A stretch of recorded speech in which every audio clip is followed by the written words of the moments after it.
PTI के secretary इत्तलात Sheikh Waqas अकरम ने वजाहत की है कि डी चौक जाने का फैसला फर्द वाहिद का नहीं था। वो डॉन न्यूज के प्रोग्राम न्यूज आई में अफसा कोमल को इंटरव्यू दे रहे थे। संजानी के हवाले से कहा जा रहा है कि खान साहब और पार्टी क़यादत का इत्तेफाक था, लेकिन बुशरा बीबी की तरफ से ये कहा गया कि नहीं, डी चौक पे ही जाएंगे, इसी वजह से सारी सिचुएशन बनी। क्या ये फर्द वाहिद का फैसला था तमाम कारकुनों को डी चौक लेके जाने का, या पार्टी का फैसला था?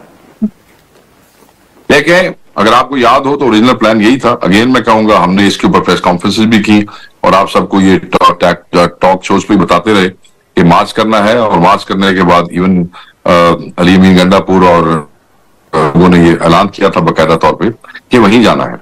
मगर बैरिस्टर सैफ की कल एक स्टेटमेंट आई है जिसमें उन्होंने कहा कि खान साहब संजानी के ऊपर एग्री कर गए थे। Somehow that was not communicated to my understanding to those जो लीड कर रहे थे, अली अमीन गंडापुर, और मेरे ख्याल में उस मिसकम्युनिकेशन की वजह से वो ओरिजिनल प्लान को उन्होंने फॉलो किया है। फर्द वाहिद वाली कोई बात नहीं है।